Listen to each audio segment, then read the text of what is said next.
নমস্কার নমস্কার। আজকে একটা খুশির খবর, সেটা হলো আমি ফেসবুক থেকে দ্বিতীয়বার পেমেন্ট পেলাম। তো ওইটা দিয়ে আমি কি করি, এই দ্বিতীয় পেমেন্টটা দিয়ে প্রথম পেমেন্টটা দিয়ে কি করেছি আপনাদের সঙ্গে শেয়ার করেছি। এই দ্বিতীয় পেমেন্টটা দিয়ে আমি কি করি এটা আপনাদের সঙ্গে শেয়ার করব। অবশ্যই পাশে থাকবেন, দেখতে থাকবেন। ধন্যবাদ সবাইকে। দেখ দেখ দেখ, ফেসবুকের টাকা দিয়ে কি আনছি দেখ।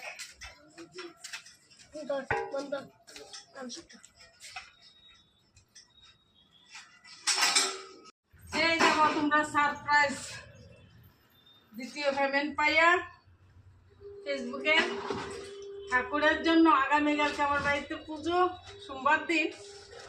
তাই ঠাকুরের জন্য একটা গ্যাসের চুলা নিলাম, সবজি ধুয়েতে রাখার জন্য একটা গামলা নিলাম, আর বাকি টাকা দিয়ে ঠাকুরের কিছু, আর বেশি নেই, তো ঠাকুরের কিছু শাকসবজি কিনবো। তো তোমাদের সঙ্গে শেয়ার করলাম কি করলাম ফেসবুকের দ্বিতীয় পেমেন্ট পেয়ে। ভিডিওটা কেমন লাগে অবশ্যই কমেন্ট করে বলবে, আর আমার দ্বিতীয় পেমেন্টের মার্কেটিংটা কেমন হয়েছে এটা অবশ্যই জানাবে। ধন্যবাদ সবাইকে, ভালো থাকবে, সুস্থ থাকবে।